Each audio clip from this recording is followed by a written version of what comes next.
السلام علیکم ناظرین، پروگرام فالو اپ ود نصرت لغاری کے ساتھ میں نصرت لغاری آج کے نئے تجزیے اور تبصرے کے ساتھ حاضر ہوں۔ ناظرین، کرونا وائرس کی جلد ہی مارکیٹ میں دستیاب ہونے والی ویکسین موت کے خوف میں گھرے کیا اقوام عالم کو زندگی کی نئی نوید دے سکے گی؟ کیا کرونا وائرس کی ویکسین کی فروخت منافع خوری کی نئی شرمناک داستان رقم کرے گی؟ کیا کرونا وائرس کی ویکسین غریب ممالک کے عوام کو اموات کی غیر یقینی شرح سے پہلے میسر ہو سکے گی؟ بے روزگاری اور افلاس کی دلدل میں دسی امریکی عوام کیا دوا ساز کمپنیوں کی طرف سے ویکسین کی مقرر کردہ منمانی قیمتوں کے متحمل ہو سکیں گے؟ ناظرین، یہ وہ سوالات ہیں جن کا جواب آنے والا وقت ہی دے گا، لیکن دوا ساز کمپنیوں کی اجارہ داری اور منافع خوری سے لے کر عوام کے ٹیکس کی بنیاد پر ہونے والی تحقیق کے نتیجے میں تیار ہونے والی ادویات اور ویکسینز کے حوالے سے چشم کشا حقائق کا جائزہ لینا ضروری ہے۔ ناظرین، امریکہ سمیت دنیا بھر میں کرونا وائرس کی دوسری اور تیسری لہر پوری شدت کے ساتھ وارد ہوئی ہے، لیکن فائزر سمیت دیگر کمپنیوں کی طرف سے کرونا وائرس کی سبب اقوام عالم پر چھائے موت کے دبی سایوں میں ویکسین کی ایجاد زندہ رہنے کی نئی امید کے مترادف ہے۔ تاہم موت، خوف اور دہشت پھیلانے والے کرونا وائرس کی روک تھام کے لیے تیار ہونے والی ویکسین کی در حقیقت ناقابل یقین منافع کی شرمناک تاریخ بھی رقم کرنے جا رہی ہے۔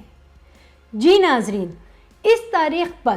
صرف یہی کہا جا سکتا ہے، گندا ہے پر دندہ ہے۔ ناظرین، دوا ساز کمپنیاں کرونا وائرس کی اس ویکسین کی فروخت سے غیر یقینی منافع کی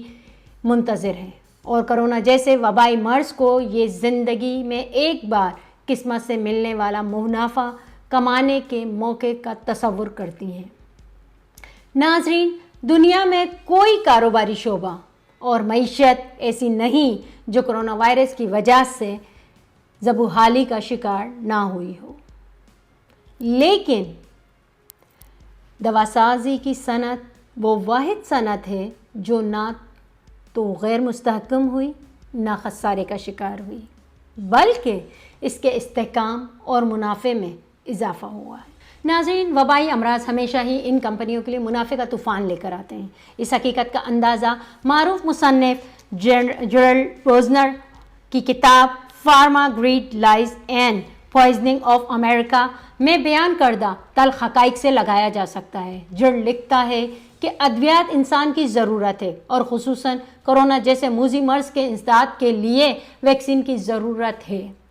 اس لیے امریکہ سمیت دنیا بھر میں کمپنیوں کی ویکسین کی تیاری کی دوڑ لگی ہے، اور جو دوڑ میں آگے رہے گی وہی منافع کا نیا ریکارڈ قائم کرے گی۔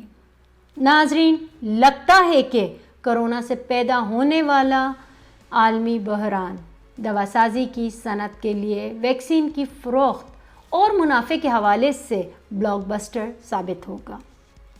یعنی جیسے جیسے کرونا کا پھیلاؤ ہوگا ویسے ویسے ان کمپنیوں کے منافع کا پھیلاؤ ہوگا۔ ناظرین، یہاں ایک حقیقت یہ بھی ہے کہ جس کا انکشاف کارپوریٹ واچ ڈاگ بھی کرتے ہیں، امراض کی روک تھام کے لیے نئی ادویات اور ویکسینز کے لیے ہونے والی تحقیق اور تیاری کا انحصار پبلکلی فنڈڈ ریسرچ پر ہوتا ہے، اور ان ادویات اور ویکسینز پر ہونے والی سرمایہ کاری عمومی طور پر ٹیکس پیئر کی جانب سے ہوتی ہے۔ ناظرین، اس حقیقت کا اندازہ advocacy group of patients for affordable drugs کی رپورٹ سے لگایا جا سکتا ہے،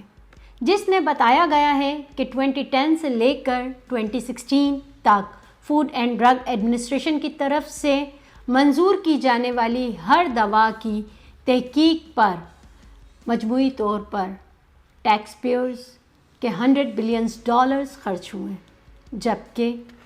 1930 سے لے کر اب تک نیشنل انسٹیٹیوٹ آف ہیلتھ کی جانب سے ان ادویات کی تحقیق پر $900 بلین خرچ کیے، جو دوا ساز کمپنیوں نے بعد ازاں مریضوں کے لیے برانڈڈ ادویات کی تیاری کے لیے استعمال کی۔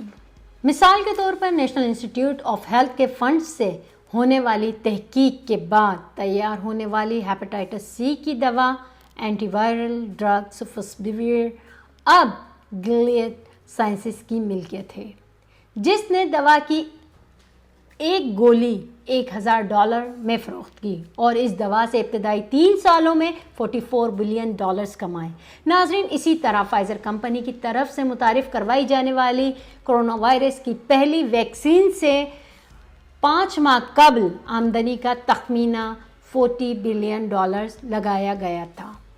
ناظرین، امریکہ دنیا کا وہ واحد ملک ہے جہاں ادویات سب سے مہنگے داموں میں فروخت ہوتی ہے، اسی لیے سب سے منافع بخش مارکیٹ امریکہ کی ہے، جہاں سے دوا ساز کمپنیاں ہیلتھ سیکٹر کے مجموعی منافع میں سے 63% امریکہ سے کماتی ہیں، کیونکہ امریکہ میں پرائس کنٹرول پر کوئی چیک اینڈ بیلنس نہیں ہے اور کمپنیاں ادویات کے اپنے من مانے نرخ مقرر کرتی ہیں، جبکہ وہ اس منمانی کے لیے امریکی سیاسی اور حکومتی حلقوں میں لابنگ کے لیے کثیر رقم خرچ کرتی ہیں۔ ایک رپورٹ کے مطابق 2019 میں ان دواساز کمپنیوں نے امریکہ میں لابنگ پر $295 بلین خرچ کیے۔ ناظرین، گزشتہ سال بھی فائزر کمپنی نے ویکسین سے $5.8 بلین کمائے تھے اور اس بار بھی وہ کرونا کی ویکسین سے اگلے سال $14 بلین بنائے گی، کیونکہ کمپنی امریکہ کو $19.50 پر ڈوز کے حساب سے 100 ملین ڈوزز، یورپ کو 200 ملین ڈوزز اور برطانیہ کو 40 ملین ڈوزز فراہم کرے گی۔ ناظرین، متعدد کمپنیوں نے گو کہ کرونا وائرس کی ویکسین کی فروخت سے منافع نہ کمانے کے عزم کا اظہار کیا، لیکن فائزر اس کو تجارتی منصوبہ تصور کرتی ہے اور اس نے امریکی حکومت کی طرف سے مالی معاونت کی پیشکش بھی قبول نہیں کی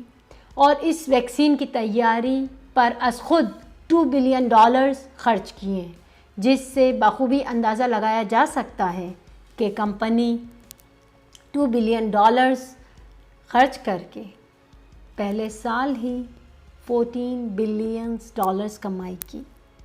ناظرین، دوسری طرف ایک دلچسپ حقیقت یہ بھی ہے